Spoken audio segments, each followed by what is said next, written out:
أعوذ بالله من الشيطان الرجيم ألم يجدك يتيما فآوى ووجدك ضالا فهدى ووجدك عائلا فأغنى فأما اليتيم فلا تقهر وأما السائل فلا تنهر وأما بنعمة ربك فحدث.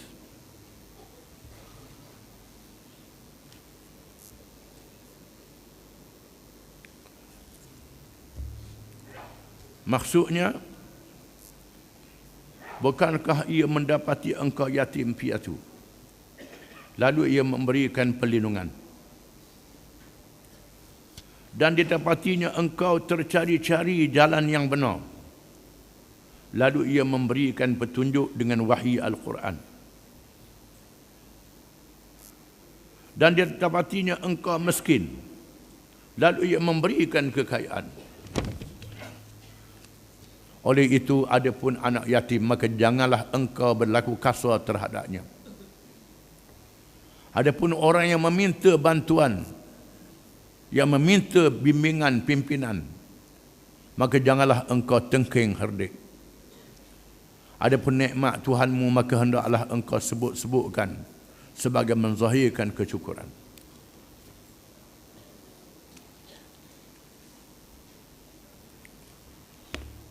Ayat ini ditujukan kepada Rasulullah sallallahu alaihi wasallam, kepada batang tubuhnya, untuk menjadi pengajaran kepada manusia. Allah Ta'ala berfirman kepada Nabi sallallahu alaihi wasallam yang terputus wahyu setelah turunnya ayat Iqra, turunnya ayat ya ayyuhal muddathir, tak turun ayat, menyebabkan orang kafir buat main, mengatakan Nabi ini dipulau oleh Tuhan dia. Tuhan tak sayang dah ke Nabi. Lalu Allah menurunkan surah Ad-Duha, surah yang memberi semangat kepada Nabi sallallahu alaihi wasallam. Kita dah baca tafsir ayat-ayat yang dahulu. Hari ini ayat yang berikut. Alam yajidka yatiman fa'awa. Adakah engkau tidak sedar, wahai Muhammad, engkau dulunya yatim, lalu Allah melindungi engkau. Yatim dalam keadaan dimatikan ayah, dimatikan ibu. Ayah mati, kemudian mak pula mati. Ayah mati di Madinah, Abdullah mati di Madinah. Belum Nabi dilahirkan. Setelah ibu melahirkan, ibu di Aminah mati pula. Mati ibu pula. Menyebabkan dalam keadaan yatim piatu, mengikut bahasa kita. Lalu Allah beri perlindungan dengan adanya Abdul Muttalib. Dimatikan Abdul Muttalib pula, ada Abu Talib yang menjaga dia sehingga dia lantik menjadi Rasul. Diatur oleh Allah Ta'ala.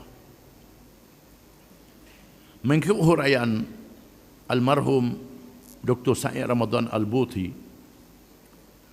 dalam kitabnya Fiqhus Sirah, Allah Ta'ala melakukan perkara ini mengandungi hikmat yang sangat besar. Bukan begitu sahaja, ada hikmat yang sangat besar. Di antara hikmatnya ialah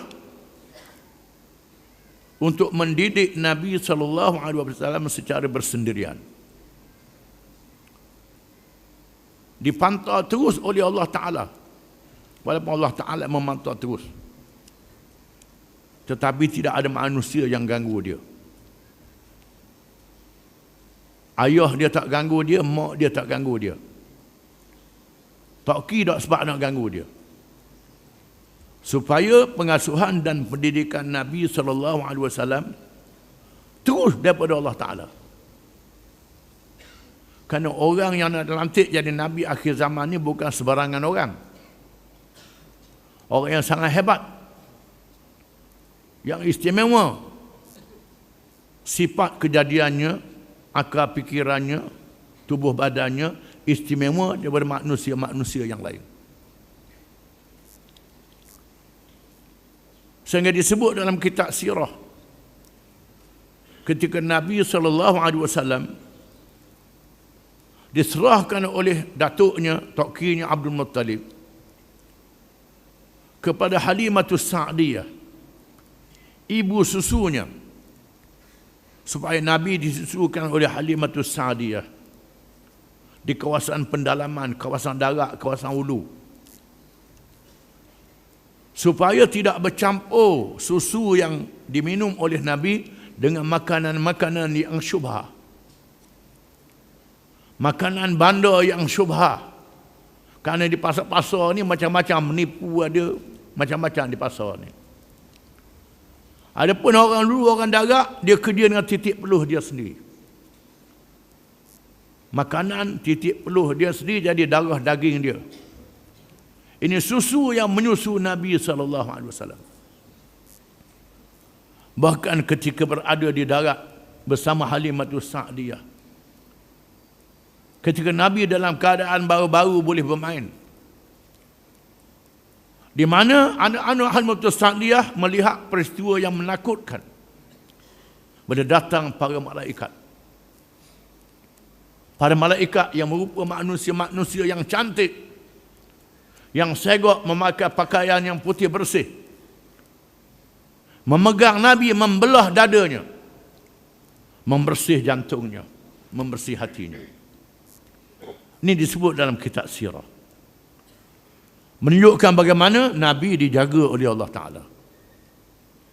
Bukan saya dalam peristiwa Isra' dan Mi'raj berlaku pembedahan jantung kali yang kedua, untuk dibersihkan jiwa, roh dan jasadnya dengan kekuatan yang istimewa yang diberi oleh Allah Ta'ala. Wahai Muhammad, mudah ingat, kamu dulu yatim, tak ada siapa yang jagamu, Allah yang menjagamu, memeliharamu.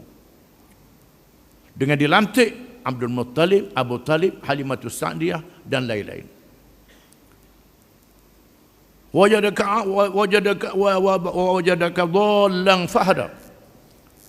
Engkau dapati engkau tak ada apa-apa ajaran, tak tahu tentang hukum syariat, kerana dilahirkan di tengah masyarakat yang ummiyin, yang buta huruf, yang tak ada sekolah, yang tak tepat belajar, yang tak tepat tahu membaca dan menulis. Tempat yang tak ada semua ilmu, tiba-tiba Allah wahyukan Al-Quran kepadamu dengan ilmu secara langsung daripada Allah Ta'ala. Ilmu mukjizat ilmu yang tak boleh dilawan oleh segala ilmu. Itu pemberian yang diberi oleh Allah. Sebelum daripadanya Allah Ta'ala sebut dalam ayat yang lain, ma kunta tadri mal kitab walal iman.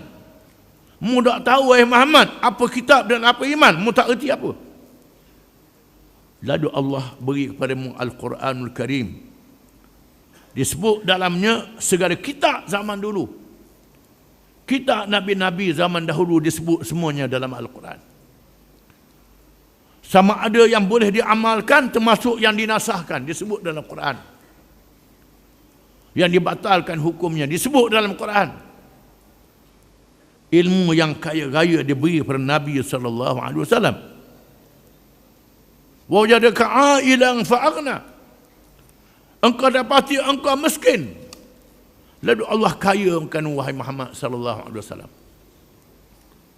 Allah Ta'ala kayakanmu apabila engkau dikahwinkan dengan Khadijah binti Khuwailid radhiyallahu anha, ummul mukminin, seorang perempuan yang kaya.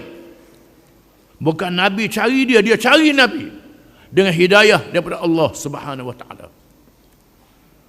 Perempuan yang kaya menjadi perempuan yang pertama beriman.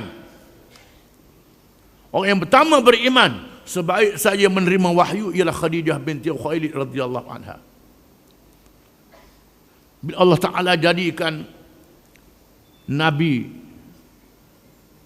yang berusia 40 tahun, diberi ilham berfikir benci pada jahiliah, benci pada kemungkaran, beruzlah mengasingkan diri di Gua Hira, beribadat kepada Allah dengan syariat Nabi Ibrahim alaihissalam. Turun malaikat Jibril dengan rupa yang hebat, menurunkan wahyu yang pertama kepada Nabi SAW. Nabi tak tahu apa dia wahyu di masa itu. Nabi balik ke rumah. Orang yang bawa wahyu tu ada di langit. Pusing kanan ada, pusing kiri ada, tengok malaikat Jibril yang besar. Rupa yang sama dengan yang datang bawa wahyu itu. Nabi balik dalam keadaan demam kerana kehebatan menerima wahyu itu. Melihat peristiwa yang luar biasa, Nabi demam. Sampai ke rumah, zammiluni, zammiluni, zammiluni. Selimut, selimut, selimut. Khadijah selimut. Dan Nabi cerita apa yang berlaku. Khadijah kata, jangan takut. Engkau tidak diapa-apakan. Engkau tidak pernah berbohong. Engkau seorang yang mana, seorang yang baik. Allah tidak akan mengapa-apakanmu, kata Khadijah. Daklah bila balik sudah kerja dah, habislah lupa, bini pun lupa juga. Tengok tok lelaki demang, bini pun lupa. Jadi kau demang lagi pula. Kalau kita ni jadi lagu tu lah. Ni tidak. Allah Ta'ala jadikan Khadijah mendampingi, memberi semangat. Dan bertemu dengan Waraqah bin Naufal, sepupu dia. Seorang yang jarang ada di Mekah, yang ada ilmu, yang membaca kitab-kitab agama zaman dahulu. Bertanyakan Waraqah bin Naufal. Waraqah kata, suamimu dilantik menjadi Rasul. Itulah malaikat Jibril yang pernah turun kepada Nabi Musa alaihissalam dan Nabi yang sebelum daripadanya. Khadijah menjadi orang yang pertama beriman bersama Waraqah bin Naufal. Khadijah pertama, belum Abu Bakar, belum Ali, belum Zaid bin Harisah lagi. Khadijah yang pertama dulu. Bukan sekadar itu, menghabiskan hartanya untuk dakwah menegakkan Islam. Nabi tak ada peluang lagi nak bekerja kerana berdakwah ke sana kemari. Maka harta Khadijah lah yang menanggung kehidupan Nabi dalam menjalankan kerja dakwah ini. Allah Ta'ala jadikan fa'aghna, kayakan dengan adanya Khadijah binti Khuwailid radhiyallahu anha, yang diatur oleh Allah Ta'ala. Bukan bening yang kata wa api pitih aku je. Dok begitu, tidak. Mendukung perjuangannya. Khadijah mendukung perjuangan suami Muhammad SAW. Allah Ta'ala jadikan, wahai Muhammad, yang miskin tiba-tiba kaya, dibiayai oleh seorang perempuan yang kaya, Khadijah binti Khuwailid radhiyallahu anha. Oleh itu wahai Muhammad, fa ammal yatima fala taqhar, maka adapun terhadap anak yatim, jangan berkasar dengan anak yatim. Dia adanya akhlak yang mulia. Dengan anak yatim jangan berkasar. Bergaluh dengan anak yatim. Berakhlak dengan anak yatim. Jaga anak yatim. Nabi suruh dalam hadis, ana wa kafilul yatim yaumal qiyamah kahataini. Aku dan anak yatim, orang yang jaga anak yatim pada hari kiamat macam ini, ditunjukkan jari telunjuk dan jari tengah dekat.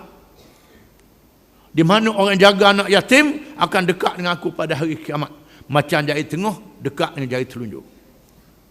Nabi bersama sahabat-sahabat dia kerana menunaikan perintah Allah Ta'ala.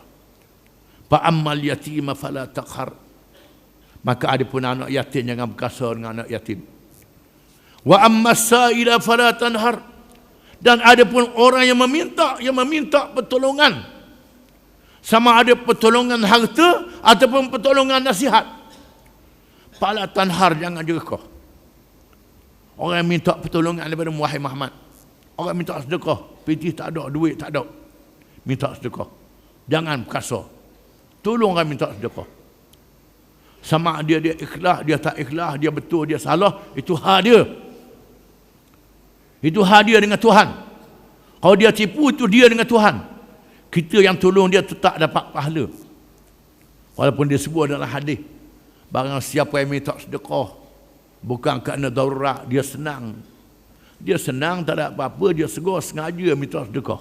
Perangai minta sedekah. Kerja malah, tubuh sihat. Sengaja minta sedekah. Ada kemampuan, sengaja minta sedekah. Tuhan luruhkan daging muka dia pada hari kiamat, di padang mahsyar. Orang ni tak ada maruah. Walaupun kerja minta sedekah ni satu kerja yang Nabi marah. Tapi bila orang minta sedekah, jangan marah kalau minta sedekah. Beri nasihat. Wa ammas sa'il afala tanhar. Dan ada pun orang minta sedekah, jangan cengkeng dia. Ucapkan dengan bahasa yang halus, dengan bahasa yang baik, jangan ungkit. Wa amma bi ni'mati rabbika fahadis. Dan ada pun terhadap nikmat Tuhanmu, maka ucapkan, sebutkan nikmat Tuhanmu. Apa-apa nikmat yang Tuhan beri kepadamu, mu sebutlah. Cerita nikmat itu. Sama ada cerita bersyukur di hadapan Allah, alhamdulillah, ataupun cerita kepada manusia. Beritahu kepada manusia, ini nikmat yang Tuhan beri kepada saya. Nikmat yang Tuhan kurnia kepada saya. Kena sebut ini nikmat daripada Allah Ta'ala. Saya jadi gini ni Tuhan beri. Jangan kata saya baru jadi gini sebab cerdik saya. Pandai saya. Saya pandai dah mung bodoh. Sedap kata orang bodoh pula. Tu tak boleh.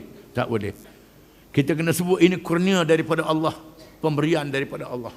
Tuhan beri kepada kita. Maka cakapkan nikmat yang Tuhan beri kepada kita ni. Wallahu a'lam.